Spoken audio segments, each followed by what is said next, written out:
Hi, I'm Dr. Brad. I'm going to talk about really one of the biggest make or breaks on whether people will heal or not at all.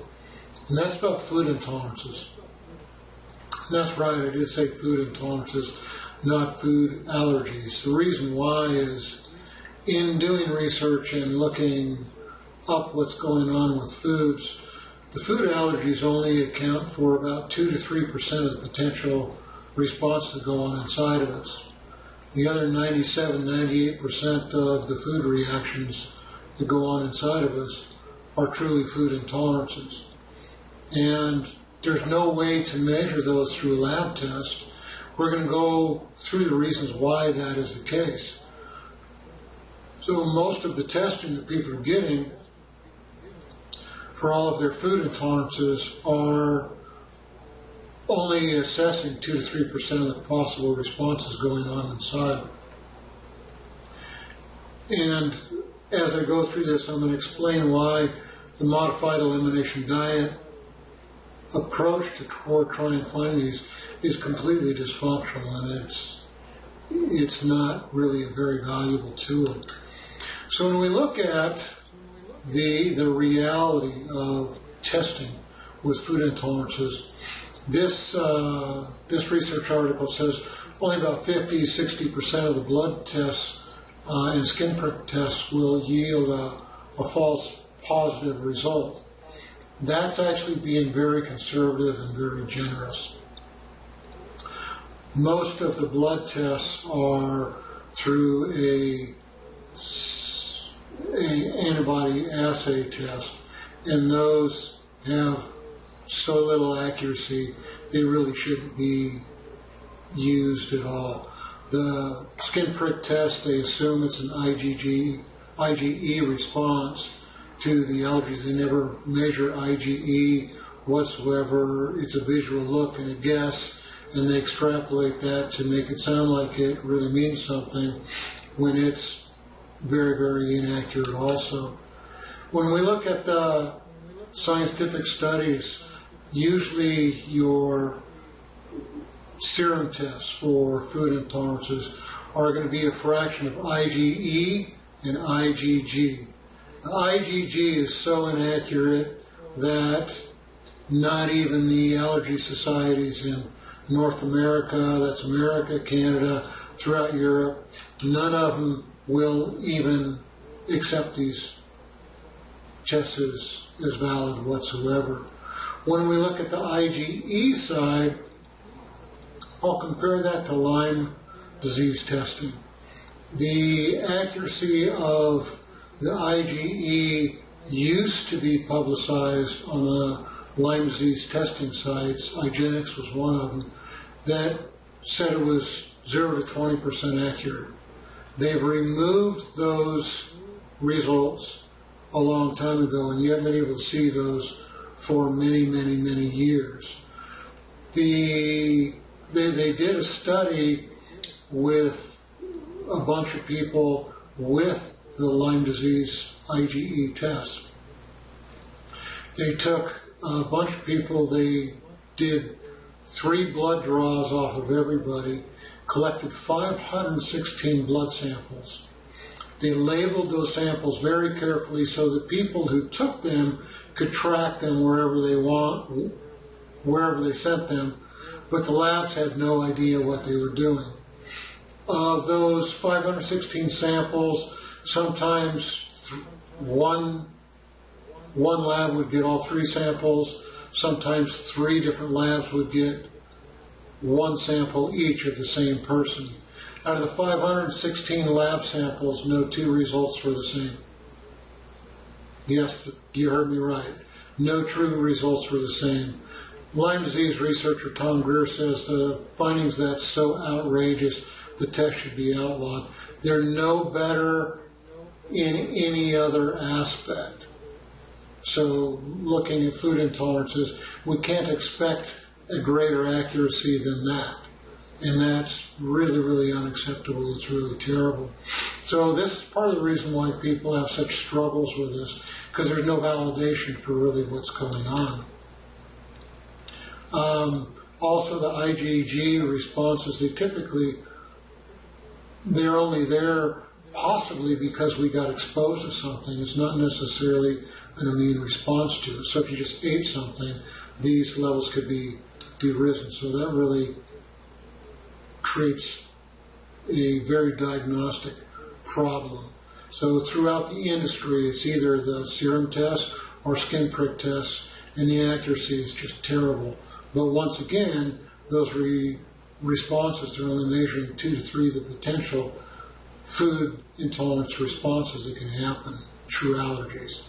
So when we started looking at some of the responses, this is a good research article to highlight something. A lot of people doing the modified food elimination diet rotation trying to find out what their food intolerance is, although they don't realize that most responses are outside of the gut. Maybe 25% is something that people recognize inside of the gut. The rest is somewhere far distant, oftentimes neurologically mediated responses, different things like this. This study right here mapped out that after eating gluten, primarily a wheat derivative, people's blood flow in the brain was diminished. Now that can be either locally or globally. Locally, either a small region of the brain, or globally the entire brain. But there's not a way where you can eat some and go, oh wow, the circulation decreased in my brain. There's not a direct correlation. And this is pretty typical of what food intolerances do. Something far away, it can be 10 days to 3 weeks after you eat something that you get a reaction, or you might not get a reaction till the third time you eat it, and that can be delayed a long period of time, way away from the gut. There's no direct connecting of the dots. And since you can't connect directly any consumption to any reaction, it really makes that approach to trying to define them very, very dysfunctional. You'll find a few, but you won't find all of them. And we look at another aspect. We have hormones inside of foods. There's 2 aspects of hormones. There's hormones that occur naturally in food, and then I'll get into this a little bit more later. There's the herbicides and pesticides they use. Those are hormone-like substances, pretty much estrogen type of hormone and estrogen disruptors. So since male and female go through the same cycle of producing hormones, it affects us on both sides. We have 2 ways to control the body. One's neurologically, the next one's hormonally.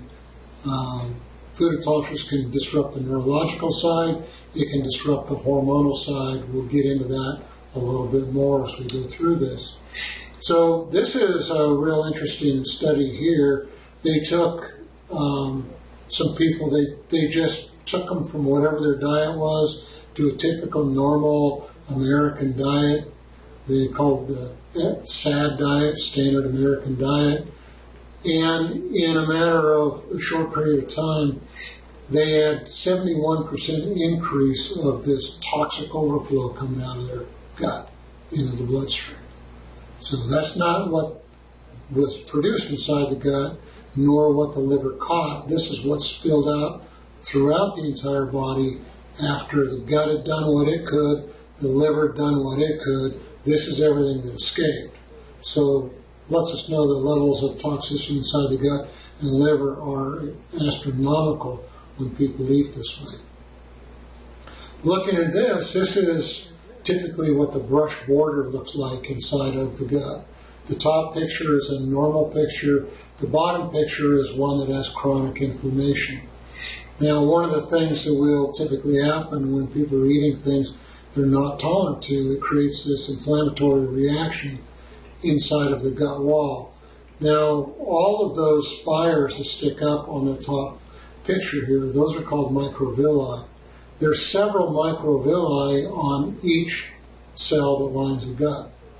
The lining of the gut is only 1 cell layer thick. And right underneath those microvilli, you see these little black oval type of shapes. Those black ovals, those are your immune system. Those are lymph nodes that line the entire gut. Literally half of your immune system is inside the gut. When you have chronic inflammation, the fingers that stick up, the microvilli, those start to atrophy, like you see down below. The basal layer just underneath that thickens tremendously, and the immune system gets hyperactive, blows up a whole bunch, trying to catch everything that it can in there. It can't catch everything. It spills into the blood goes straight into the liver is supposed to be the catch-all to deal with all toxins coming off. If it's like the bottom picture, the liver can't keep up, and then you get a 71% increase in plasma levels of toxins. So it goes from this toxic reaction inside the gut to globally after this. This is looking at how the lining of the gut's supposed to be. The cells on the outside of the arc right in here, those are like the lining of the gut. And granted, it's kind of backwards because those should be pointing to the inside, but this is just so we can see what's going on. In the top, you see these aqua-colored globules, and those cells lining the outside, there's a huge space in between those globules are going back and forth. That's classically what happens with a leaky gut. Chronic inflammation, food intolerance is one thing that causes that. We'll open the spaces up in between the cells to let stuff pass in between the cells. As we absorb food, everything's supposed to go through the cell, not between it. When there's a chronic inflammation response going on inside the gut wall, the spaces in between the cells open up, things go right through. It's pretty much like blowing a hole in it, and you can drive anything through there. That lets all kinds of things into the bloodstream that should never be there. Bacteria, pathogens, parasites, toxins. Liver's supposed to catch those. When this gets the way it is in this picture, liver can't keep up. Then it starts to spill systemically, and that opens us up to infective issues, toxic issues, hyperinflammatory response issues, autoimmune responses, and a host of other things. So when it looks like this on the bottom, and it's starting to open up like this, when we take an electron microscope and we take a picture of it, you see this is what the microvilli are supposed to look like. They're atrophied seriously in this picture, and you see holes blown in the tops of these. It's another type of a leaky gut, where you literally blow holes in the cells so the stuff can leak right through. So when we started looking at some of the realities of what's going on with our food supply, it's really criminal when you start to realize it. This is an article out of Home Economist that explains quite a bit. GMO has really come to the press. A lot of people realize it's not really good, but GMO it's a wagging the dog thing. It's to keep people's attention off the real issue. The real issue with GMO is too weak to be able to fight off the normal diseases, normal pathogens that go on. Modern farming practices no longer feeds the soil, they just feed the plant. Without the soil being fed, the plants can't get the proper nutrients, they can't grow as much. A few small fertilizers are thrown to plants to get a large production, but what they grow doesn't have the nutrients in it. We need the same nutrients the plants need. Calcium's the top of the list. The soil depletion of the nutrients is extreme. And with that, they can't put nutrients into our food.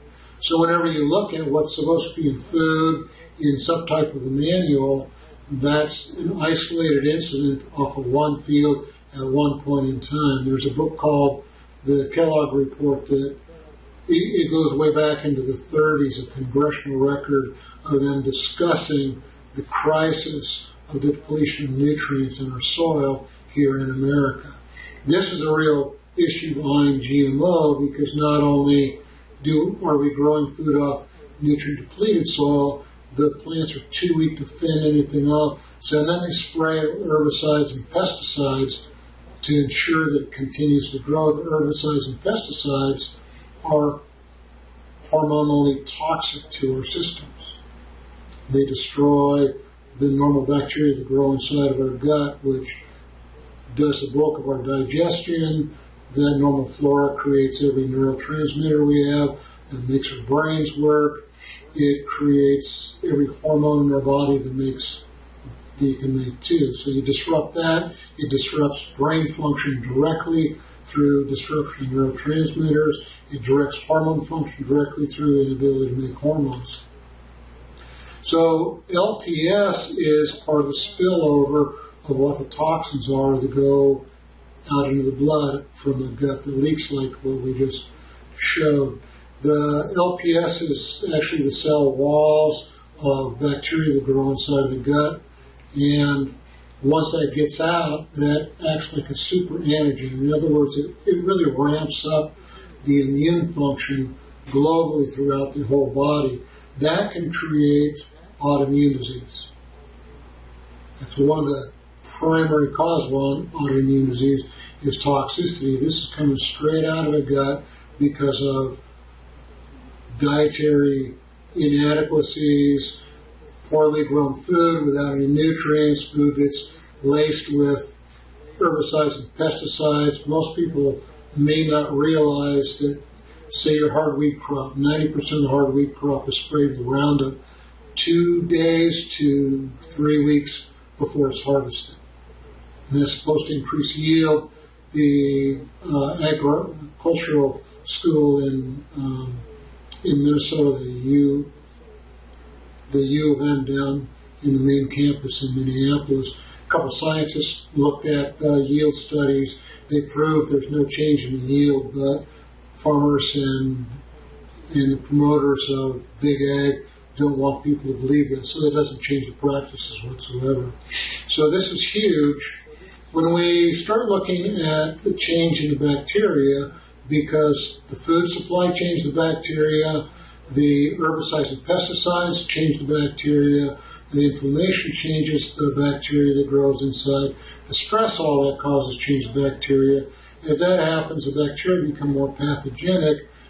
Bacteria, they all make ammonia as they digest proteins. Well, some of those bacteria spill out into our system. The liver can't catch it all. That spills out to make global infections. Some of that's going on inside the gut wall. Some of that's going on inside the liver. Wherever the bacteria digest proteins, which is primary food, it makes ammonia. Normally, we make ammonia too in the urea cycle, and the ammonia that we make gets excreted. It gets filtered out through the kidneys, excreted out through the blood, and that's how we get rid of it. But if it's not going through a normal cycle, the blood can't pick it up. It stays in local tissues.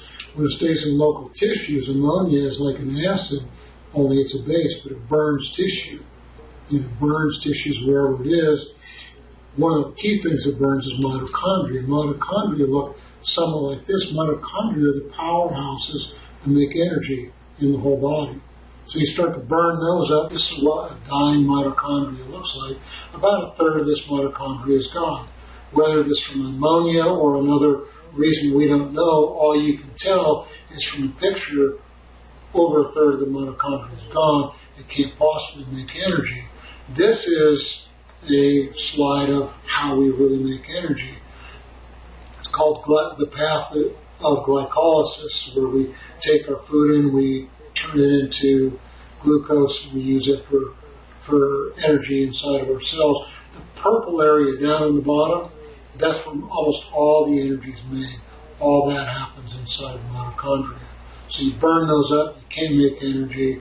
Can't make energy, you're not healthy, you can't heal from whatever's going on inside of you.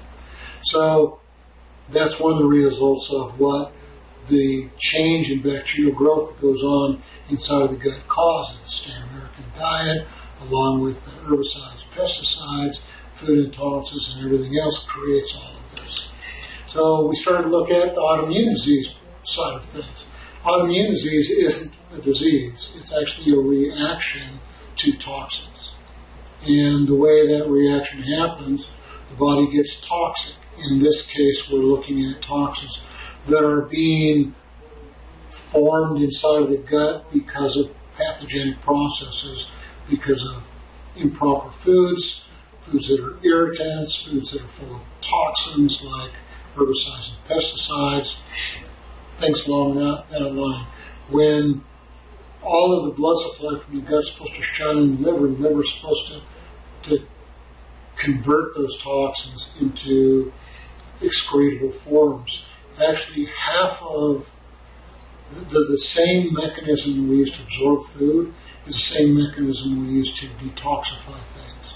For those who are really itching to know, it's the cytochrome P450 cycle. And it's the cytochrome P450 cycle that detoxifies in the first stage of detoxification. But it's also the way that we absorb our nutrients through the gut. So this first stage of exposure to cytochrome P450 is inside of the gut. Then it goes to the liver. The liver tries to convert things through that, and then through a second phase into more excretable forms, goes back into the gut. The cytochrome P450 in the gut wall has another chance to deal with the toxins once again, and the gut bacteria, the flora inside of the gut, do a tremendous amount to detoxify the toxins that are in there, and they actually determine whether we're going to reabsorb our toxins or excrete them into the toilet. So they're really, really huge. So if the liver can't change it, we can't eliminate it, those toxins go to spill out into the tissues.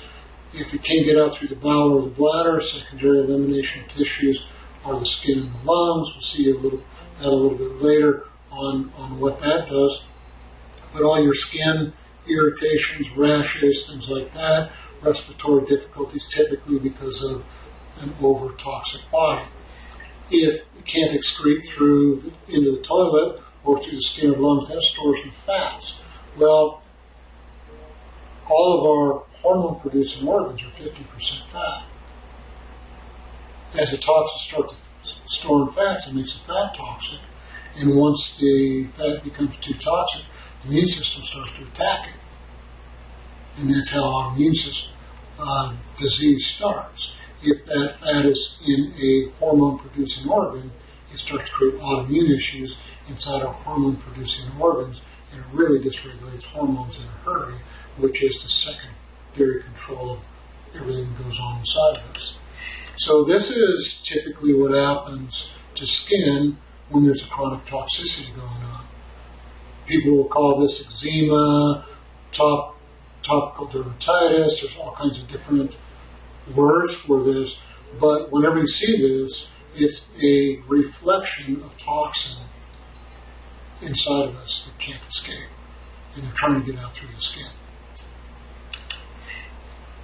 And whenever you see anybody with an inhaler like this, that's where the toxins are trying to escape through the lung system. Interesting thing to substantiate what I'm talking about, this study shows that the autoimmune process can be arrested, that means stopped and reversed, by reestablishing the integrity of the gut wall. Now that's a pretty significant study. So we come back to the spill over the toxins once again, because this is what's going on with the food intolerance issues and creating all the inflammatory things inside of the gut. It starts to disrupt our neurotransmitters. As studies are going on, scientists are finding that more and more of the neurotransmitters are the chemical switch that turns our nervous system on. So the nerves have these appendages that stick out, dendrites and axons. Some of those will sense something when they have enough of a sensation, creates electrical current that goes down. And where one dendrite will come along and hook onto axon from another nerve, it creates this junction called a synapse, and there's a space in between them. Well, as electrical pulse comes along, it releases neurotransmitters across that space. If there's enough to lock on the other side, it stimulates electrical current that flows on through. If there's not enough, electrical current stops. Well, a large part of our neurotransmitters are made inside of the gut wall. If you start to disrupt those, you no longer have conduction of electrical impulses in the nervous system, and it completely will dysregulate the nervous system and make it so it can't do its job. This is another aspect of what goes on. When we have chronic food intolerance issues, creating dysbiosis that upsets the normal flora, the yeast start to grow in an overabundance. Well, the yeast create this super toxin called acetaldehyde. Acetaldehyde kills the nerves. There's a nervous system. We have actually 4 nervous systems. We got our brain and what goes down the spinal cord. That's the central nervous system. Peripheral nervous system connects from the brain spinal cord out to all of our tissues. The enteric nervous system is inside of our gut. It communicates with the brain, controls the brain, and lets the body know all the changes that are going on. And a 4th nervous system inside of the heart. They all communicate back and forth. They all control each other and have this interreactive working that goes on. Well, in the presence of yeast overgrowth, when the acetaldehyde from the yeast rise up, starts to kill the neurons and make the dopamine. When dopamine's not being made, you can't feel good. Really changes life about everything. And this study on acetaldehyde. Formaldehyde is embalming fluid. Acetaldehyde is 5 times more toxic than formaldehyde. So it's very devastating toxin that rises up when we start to have irritation inside the gut, start changing the flora, start changing the gut wall, and all that. Acetaldehyde gets out into the rest of the body. It's a major toxin that disrupts hormones and nerve function basically everywhere. Now, here's another slide that shows a direct relationship between brain function and food allergy. Now, if you remember what I said earlier, the food allergy responses are only 2 to 3% of the potential responses we have to foods. The other 97-98% are things that they don't know where they are or what they are. We looked at one of these in the beginning where wheat changes the blood flow in the brain. There's a lot of different ways that can cause this. We have hormonal foods, a lot of estrogenic foods. Hops is very estrogenic. A lot of people take flaxseed. Flaxseed's fairly toxic. We've tested probably thousands of people on flaxseed. The amount of people that flaxseed is good for is probably less than 2% of what we ever find. The estrogen in flax and coconut. Coconut's another one very few people are tolerant to. Most people don't realize if you get coconut from those packages in the grocery store that are moist for baking, what makes it moist is your antifreeze that goes in your car. Yeah, that's right, it's just antifreeze, ethylene glycol. It makes it sweet, makes it moist, it doesn't dry out, and they put that in a lot of food. Those things disrupt basically everything. That can have huge impacts on brain function. So the gluten, it creates that. So whenever we have this kind of response going on, where inflammatory issues going on inside of the gut, we oftentimes have no idea they're going on unless they're severe. When that's going on and the holes are starting to open up, the lining of the gut is starting to have holes blown in it in a greater sense like this. Whenever that goes on, it creates a secondary response in the brain. The same tight junctions that keep the cells tight together inside of the gut, you have a very similar response going on in the blood vessels inside of the brain. Whenever there is a inflammatory response going on in the gut, within 2 hours it opens up the tight junctions in the brain, makes the brain leak. And studies show the opposite goes true also. Whenever the blood vessels up in the brain start to leak, within 2 hours the tight junctions in the lining of the gut start to leak. So if you get brain trauma, brain infection, any type of an irritation that goes on the brain to open that up and makes the gut leak. If you got anything irritating in the gut that makes the gut start to leak, the brain starts to leak shortly after. It's another direct way to alter brain function.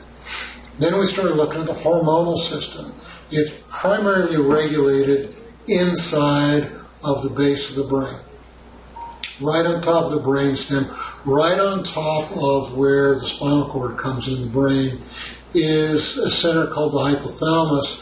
The hypothalamus, it registers hormone levels, gas levels, mineral levels throughout the blood system to keep us functioning, healthy, interactive, and alive. Now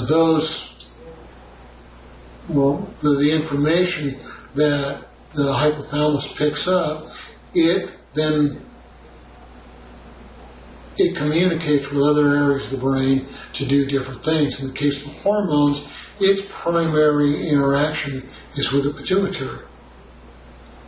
The pituitary sends out little hormonal signals to different target glands to regulate our hormonal system. In this case, this is a reproductive hormonal system, and yes, this does show that regulation through females, but males are exactly the same. And the cycles work exactly the same. The FSH is follicle stimulating hormone. That tells the gonads, whether it's male or female, to produce in the ovaries, to get all the cells around an egg ready. They actually make a cyst filled with fluid, and that cyst will burst, expel the fluid along with the egg for the fallopian tubes to catch. That's called ovulation. So the normal process of cyst developing in the ovaries is actually normal. The time for that to explode is regulated by another hormone called luteinizing hormone. Luteinizing hormone tells that cyst or that follicle to explode. Once it explodes, it turns into a different kind of follicle. As it's building the fluid inside, it takes some adrenal precursor hormones, Pregnenolone and DHEA, turns those into progesterone first. Progesterone converts into testosterone. Testosterone converts into estrogen. So we have the same system going on in males and females, same hormonal reflections and productions going on in both males and females. As the follicle in female bursts, it makes a new follicle called the Graafian follicle that produces progesterone to get the uterine lining ready for implantation for pregnancy. So in this whole cycle, when we start to add toxins in there, it dysregulates the cycle in several different potential ways. One, the adrenals are very, very sensitive to toxins. The adrenal and thyroid are two of the most sensitive hormonal organs we have to toxins. When those get overloaded with toxins, they shut down and quit producing the way they're supposed to. So if the adrenal quits producing the precursors to sexual hormones, it will dysregulate the whole HPA axis, hypothalamus, pituitary, adrenal action. You have to put thyroid in there, pineal gland in there,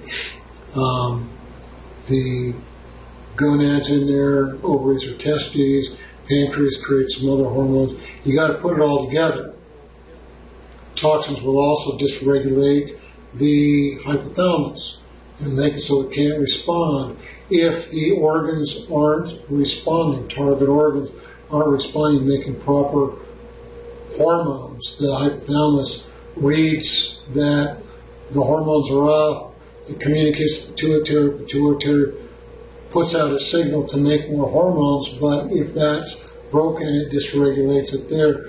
It's a very fragile system. It's very interactive, and if you add any hormones on top of that, oral birth control pills will completely dysregulate that. China's been working on a birth control pill for men with cottonseed oil. Cottonseed completely chemically emasculates a male, which, by the way, fried foods from the deep fryer all have cottonseed oil in it. A lot of your berry plants are fed with cottonseed meal.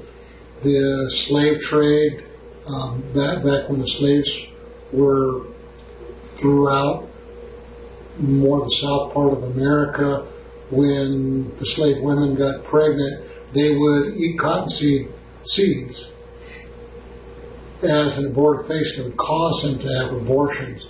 And the slave masters would give them some teas to counteract it, to try and keep children, because they wanted as many slaves as they could, and it was free to get them that way.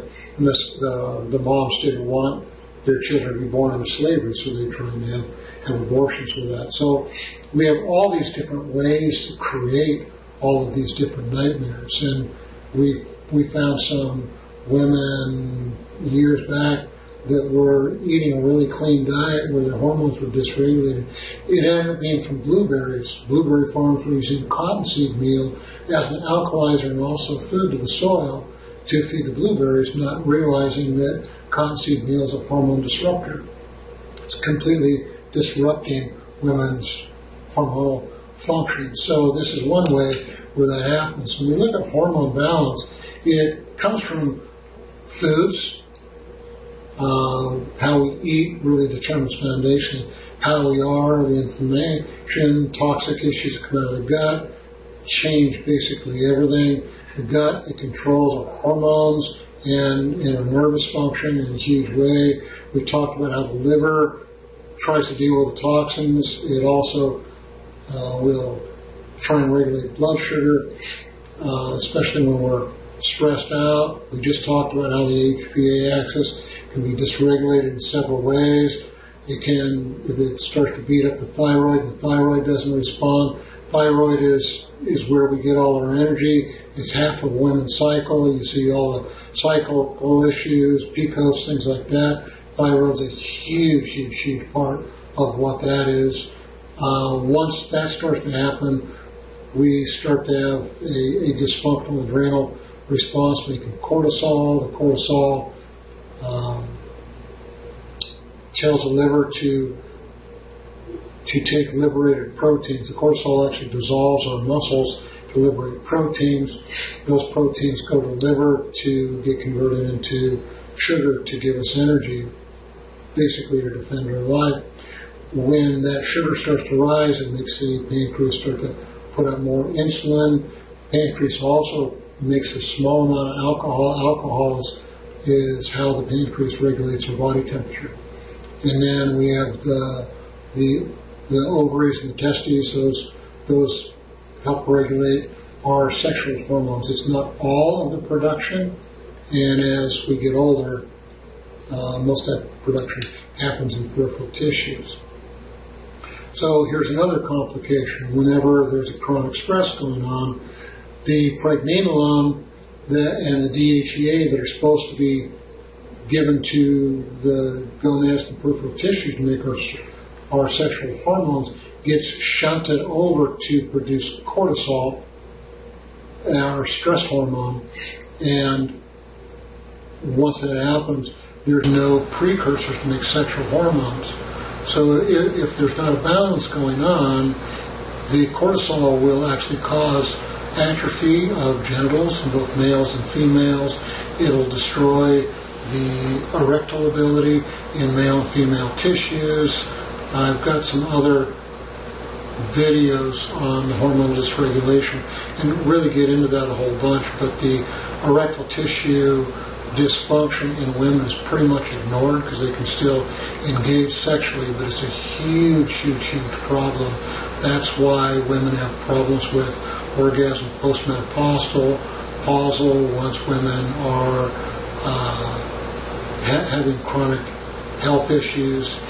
The cortisol starts to create issues where their clitoris won't engage in sexual contact, and they start to have problems with orgasms along with sexual fluids. Their reproductive tract starts to dry out. It creates all these nightmare issues that go on. So this slide shows that in postmenopausal women and adult men, most of the hormones are made outside of the gonads in the peripheral tissues. So once we start to look at all this and we start to see the spillover in the blood-brain area, the LPS, the lipopolysaccharides, that spill out of the gut from all this food intolerance issues, creating all the inflammatory responses, changing all the flora, it starts to create inflammatory reactions inside of the brain. And when you have inflammation inside of the brain has a fatty coating around all of the appendages, the axons and the dendrites that go to communicate with everything. That's where all your white matter is. That's called myelin. Chronic inflammation will start to melt the myelin. It short circuits the electrical conduction from one nerve to another. It destroys that and starts to make amyloid plaques, which is a huge issue with dementia and other things along that line. So as you can see, food intolerances are huge. And from what we've seen clinically, food intolerances and managing diet are literally half of the equation of getting chronically ill people well. It's half the equation of keeping healthy people well also. So on the other side, when you start to fix the diet, this is a study where they took, they actually did two studies. The first study was they took cattle that were on a grass-fed diet, they put it on grain-fed. In 5 days, they had a 1,000-fold increase in pathogenic bacteria in their gut. Same thing we saw with the Western diet with people. And then in this study right here, they took cattle that were being fed grain, they put them on a hay diet. 5 days, they had a 1,000-fold decrease in pathogenic bacteria in the gut, primarily E. coli. It lets us know that the diet has a huge amount to do with health. It's just phenomenally huge. It's bigger than people really understand. And this is in the literature, but it's more deeply hidden. It's not what people are concentrating on. This is a huge, huge, huge factor in health. So we started looking at the reality of food intolerance. La Crosse, Wisconsin in the Midwest is a very, very big place for food allergies. Typical evaluation for food allergies are $800 to $1,200. Now, if you remember what I said in the beginning, that's for a 2 to 3% accuracy. Actually, that's for 2 to 3% of the potential food responses that are going on at a 0 to 20% accuracy. So it's a fair amount of money for not much information, because you have to go about discovering food intolerances a lot more creative way. Typically a consultation for food allergies is $150 to $300, and these figures are old. Doing the skin prick test, it was $3 to $5 per allergen. Typical skin prick testing was $200 to $1,000. Looking at the IgE tests that were out there, the best labs over a decade ago were $750 a test. It took 3 tests to get a global view of what was really going on. All that is for a 2 to 3% response of food intolerances at close to a 0 to 20% accuracy. So to let you know, it's not really the right way to do it. We do that in a lot more creative way. If you're interested, you can get a hold of us. But the real issue behind the food intolerances is why you have them. That's a bigger factor than what they are. You need both of those informations, but this is to let people know how big it is and how important it is to really, really, really be careful with the way that you eat. So if you like this, hit the like button. Thanks. We'll see you next time.